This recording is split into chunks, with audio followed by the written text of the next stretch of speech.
सभी का केवी क्लासेस में मोस्ट वेलकम। तो आइए आज हम पढ़ते हैं किसके बारे में, हृदय के बारे में। इससे पहले हम पढ़ चुके थे परिवहन तंत्र के बारे में, यानी रक्त के बारे में हमने बात कर ली थी, और रक्त के सभी प्रकार, जैसे प्लाज्मा की बात की थी, रक्त कोशिकाओं की बात की थी, उसी प्रकार आज हम हृदय के बारे में पढ़ेंगे, यानी दिल के बारे में पढ़ेंगे। और दिल का मामला क्या होता है, बड़ा गंभीर मामला होता है, ये आप सभी को पता है ना। तो दिल को बड़े आराम से और बड़े ध्यान से इसके डायग्राम पढ़ेंगे। और आइए इसी के साथ में हम पढ़ते हैं हृदय के बारे में। तो देखो, हृदय किसी से मुट्ठी के आकार की, हृदय का आकार कैसा होता है, मुट्ठी के आकार का, हृदय मुट्ठी के आकार का होता है। और आप तो इस प्रकार दिल बनाते हो ना प्यार में, तो वो दिल नहीं होता है बेटा, ये दिल नहीं है, हृदय इस प्रकार का दिखाई देता है ना। तो देखो, हृदय रुधिर को पंप करने वाला कार्य है। हृदय किसको पंप करता है, रुधिर यानी ब्लड को क्या करता है, ये पंप करता है। जैसे देखो कोई नहर होती है ना, तो जैसे कि मान लो यहाँ से नहर जा रही है, आसपास के जो खेत है उन सभी में पानी पहुंचाना है, यहाँ लास्ट तक पानी पहुंचाना है, तो यहाँ एक मोटर पंप लगाते हैं ना, और वो मोटर पंप लगाते हैं तो वो ये पंप का क्या काम करेगा, सभी अंगों तक, ये सभी खेत है वहां तक ही क्या करेगा, पानी पहुंचा देगा। उसी प्रकार हमारे शरीर में भी पंप है होता है, और वो पंप कौन सा है, हृदय है। कौन सा है, हृदय है।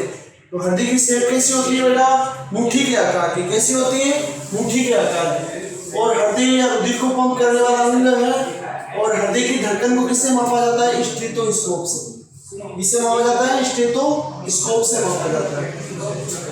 और हृदय की धड़कन कैसी होती है, लब डब, ना कि धक धक, है ना, जीरा धक धक करने लगा, तो जीरा धक धक नहीं करता है, जीरा कैसे करता है, लब डब करता है। कैसे करता है, लब डब करता है, यानी प्रसार और संकुचन होता है, उसमें ध्वनि आती है लब और डब की।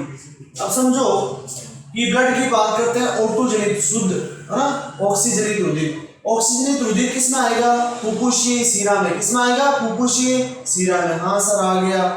अब ये किसमें आएगा, बाएं आलिंद में। किसमें आएगा, बाएं आलिंद में। बाएं आलिंद के बाद में ये ब्लड किसमें चला जाएगा, यहाँ जैसे इकट्ठा होगा, ये ऐसे है वाल्व, और वाल्व क्या हो जाएंगे, नीचे ओपन हो जाएंगे, है ना। और ये बाएं आलिंद से ओपन होकर वाल्व ऐसे नीचे खुल जाएंगे, और ये सारा ब्लड किसमें गिर जाएगा, बाएं नीले में। किसमें गिर जाएगा, बाएं नीले में। आगे देखो, अभी ये ब्लड क्या कर दिया जाएगा, पंप कर दिया जाएगा ना। अब यहाँ होगा संकुचन। संकुचन का मतलब क्या होता है, संकुचन या शीतलन, इसका मतलब होता है, संकुचन का मतलब होता है सिकुड़ना। क्या होता है, सिकुड़ना। जैसे ये सिकुड़ेगा तो ब्लड पंप कर देगा, कहाँ कर देगा, महाधमनी में।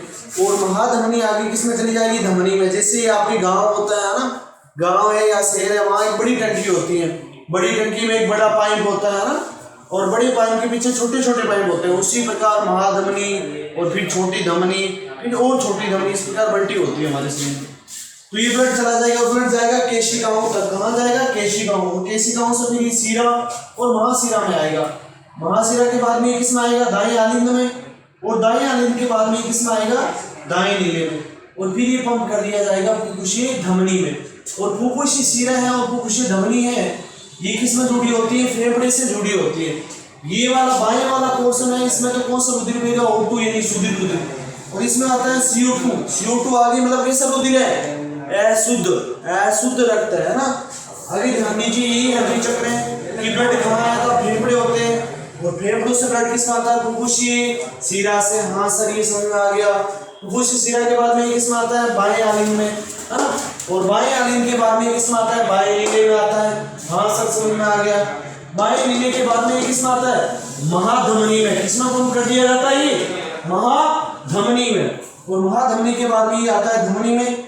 और धमनी के बाद में केशिकाएं छोटी छोटी होती है, उसमें चला जाता है। और ये केशिकाएं शरीर के सभी अंगों तक जुड़ी होती है। यहाँ ऑक्सीजन पहुंच गई। अब यहाँ से CO2 आती है, और CO2 किसके द्वारा पंप होती है, शिरा के द्वारा। यहाँ CO2 जनित रुधिर होगा ना, यानी V ऑक्सीजन।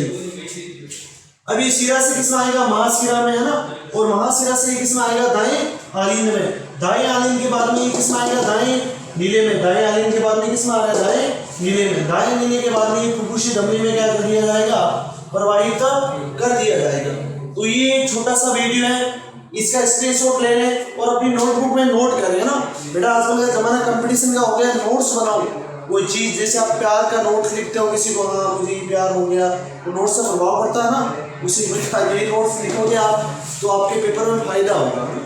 Thank you. और ये चैप्टर आपको पता है जीवन वाला कितने का है, 8 का है, और यहाँ से पढ़े ट्यूशन आने की बहुत संभावना है। और हृदय को वेरी इंपॉर्टेंट लगा लो, अगली बार ट्यूशन आने की बहुत ज़्यादा संभावना है, लॉन्ग टाइम, है ना। Thank you.